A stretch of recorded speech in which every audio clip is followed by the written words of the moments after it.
There is a good deal of evidence that says humans existed at a time before there was a moon in the sky. Aristotle said the Pelasgians lived in Arcadia at a time before the moon. He called these people Proselenians, meaning those who lived before the moon. Anaxagoras and Democritus mentioned these same people as being before the moon, and so convinced were they of this fact that they had no problem relaying it as a part of their standard history lessons to their students of the time.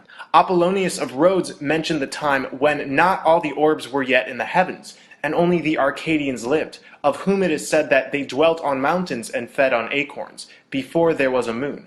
The ancient Illyrians were also Proselenians, whose records record a time before the moon. The 14th century Italian scientist Giordano Bruno echoes all of this. There are those who have believed that there was a certain time when the moon, which was believed to be younger than the sun, was not yet created. The Cordilleras believes there was a time with no moon, and they always to this day start their stories of ancient times with the phrase, "before the moon inhabited the night sky." In Bolivia, there are pictographs stating the moon did not arrive in the heavens until about 12,000 years ago. And strangely enough, there is a lack of ancient moon maps. Pretty weird given that the moon is a main celestial body and the brightest next to the sun. Philip Stuke of the University of Western Ontario couldn't understand this, and after a long search, the oldest reference to the moon he could find was what appeared to be a lunar map inside a tomb in North Ireland, dating back 5,000 years. He found a set of lines and dots that, when placed over a picture of the full moon, appeared to line up. So 5,000 years ago is the oldest reference to the moon. Again, where's the ancient lunar calendars? 3,000 years beforehand, the Sumerians were involved in astrology, but their moon god wasn't present until about 1,000 years after this Irish reference to the moon. Again, the moon is a very obvious body in the sky, so why would we have trouble finding ancient references to it? Well, because the moon wasn't always there. The moon displays a lot of strange characteristics that tell us this is not only a holographic projection, but one where strange activity is going on interdimensionally. The lunar wave has been shown by many YouTube channels. The lunar wave is a wave that crosses the entire moon consistently, like a constant loading sequence in a hologram. On many occasions, orbs of light have been seen surrounding and exiting the moon.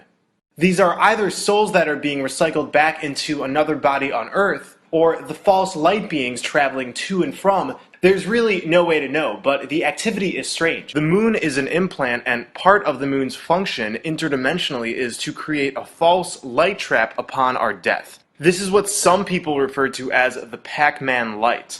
Our souls are eaten by the light just like Pac-Man eating the dots. Saturn is aiding in this process, and funny enough, we're told 2 of Saturn's moons has a heat signature representing Pac-Man. This is intentional and being rubbed in our faces. So our souls are locked in a dimension of control on this flat plane, and the false afterlife is merely a short break before being recycled back into this matrix. Before I continue, I'm not saying this is all doom and gloom. We have limitless divine strength to get out of this matrix, but the true light from which all source energy pours out through has been hidden from us. The Tibetan Book of the Dead is an instruction manual on how to navigate the planes of the afterlife. It says, "Be not fond of the dull smoke-colored light from hell. Remember the clear light, the pure, clear white light from which everything in the universe comes, to which everything in the universe returns, the original nature of your own mind." So the true light does exist, but has been covered up by the false light. Many people don't even recognize that they're infinite souls with infinite creative abilities, so upon death they're still attached to the physical realm and seek comfort in any signs that point to familiarity. Family members and friends are often seen by the light to help lure you in. These aren't real though. The fact that a formless soul would remain in its physical form after death makes no sense. These are archons, or false light beings, making themselves into forms that you recognize. The Near-Death Experience Research Foundation is the largest collection of near-death experiences on the internet. Do some investigating yourself. you'll find that overwhelmingly people state that they were drawn to the light or pulled to the light. There is some type of pulling action going on, and for the majority of people, it seems they have little control over it. Many people find themselves going toward or being pulled into the tunnel like a magnet, so I speculate this light trap has gotten more and more powerful and efficient since the Tibetan Book of the Dead was written. Upon entering this light, we receive a life review and are told by false light beings posing as our rulers that we must reincarnate to Earth to rework karma. This is 100% bullshit. We need to get back to source, back to our original bodies, and not stuck in this cycle of death and reincarnation. We're told there's a soul agreement or mission that we must fulfill on this physical plane. Why do these beings want us recycled? So we can remain energetic food for them. Archonic beings and reptilians who run this matrix need us. The Archons survive off of our negative thought forms, and the reptilians survive off of our blood and our children's blood.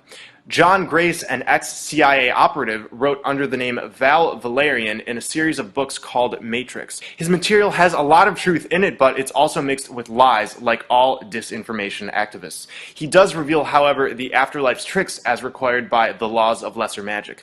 In Matrix 5, Valerian writes, they want to recycle spirits into another productive incarnation. Hence the light and tunnel at Death Trap. Scanning someone they wish to recycle as they near death, they discover who the person was close to has died. They project the person's image in the white light tunnel, and the image waves you in deeper.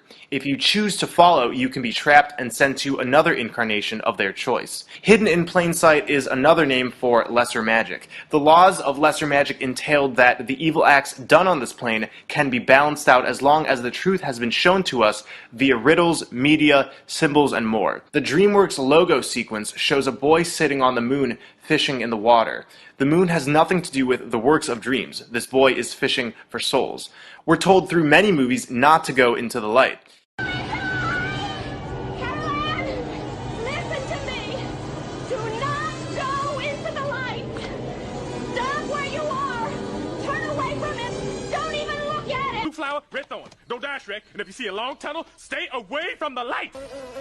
No! Hurry, no! Don't look at the light! I can't help it. It's so beautiful. What is it? It's so pretty. I'm feeling happy, which is a big deal for me. I want to touch it. Ooh. Hey, come back. Come on back here. I'm gonna get you. I'm gonna get you. I'm gonna get you. I'm gonna swim with you. I'm gonna get you. I'm gonna be your best friend. Good feelings gone. That light? The end of the tunnel? Guess what? That's not heaven. In the Lego Movie, Cloud Cuckoo Land is said to have no negativity and no unhappiness, just like many near-death experiences discussed in the light. This is all energetic manipulation. In the background we see the all-seeing eye, and all throughout Cloud Cuckoo Land there are lights that are mesmerizing and many spinning wheels like used in hypnosis. It's revealed that the unicorn is hiding all of the negativity with a positive demeanor. This represents that the false afterlife is meant to trick us. It's malevolent at its core, but hidden within false love. In the 2005 movie The Island, before their birth on Earth, clones are created in pods and programmed via light and hypnotic suggestion that they are special and have been chosen to go into the island, which is powered by a holographic grid. You're special. You have a very special purpose in life. You've been chosen. The island awaits you. This is akin to the many near-death experiences where the experiencer is told that they have been chosen for a special mission. These are soul contracts that we are being coaxed into agreeing to. The idea of archons using us for energetic food is shown in movies as well.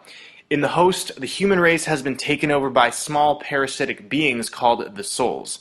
The souls insert themselves into host bodies and are able to access the host's memories. In Monsters, Inc., we're told that we have monsters assigned to us at birth. The future is bright at Monsters, Inc. We're part of your life. We power your car. We warm your home. We light your city. Carefully matching every child to their ideal monster to produce a superior scream refined into clean, dependable energy. Clean, dependable energy, meaning our fear, our negative energies which are fueling these beings. The fact that we live in a fabricated reality inside of a dome is shown in movies too. In The Truman Show, Jim Carrey plays Truman, a play on words for the true man. He lives in a false world, a hoax perpetrated from the lunar moon room. His life is a movie set. I want to mention that some say the Egyptian god Set is synonymous with Satan. So Truman, at the end, trying to escape, sets sail only to collide into a giant wall that's encasing his reality. In The 13th Floor, the main character travels to the edge of the world, discovering it's a simulation, complete with an energetic grid which is green, just like in the Matrix trilogy. Every opening Disney sequence shows the flat Earth represented by the horizontal lights, and the dome represented by the round star line over the kingdom. This sequence is showing us the kingdom, the King Dome. It's all in the language, folks. As I've mentioned in other videos, we live in a hologram that the creator is projecting onto this reality. We keep feeding our energy towards Saturn and confining beliefs like money and time. So what is being broadcasted back is exactly what we're putting in. You could say we've helped insert a virus into our creator who's akin to a computer. Our world is malleable when we take control of our divine nature. We can reinvigorate our divine selves in these bodies by sun gazing and by connecting with the divine feminine energy of our earth via grounding mats and barefoot walking. By focusing on love, clearing ourselves of negative thought forms, and letting our divine selves flow through us, we can rise up above the frequencies that bind us. To not go into the light, we must tune our thoughts and attention accordingly. When we die, we have 360 vision, so if we're not automatically pulled by the light, we can concentrate on a different direction and think ourselves to movement. This might be more challenging than it sounds, since the light, as many near-death experiences put, is mesmerizing and hard to look away from. But the tunnel is able to fade away with our intention to go back to source, without fighting any entities who we come across. Think your way out. Don't fight it. Just like the Tibetan Book of the Dead recommend. Remember, no amount of deception can hold us back. Thanks for watching. I love you all.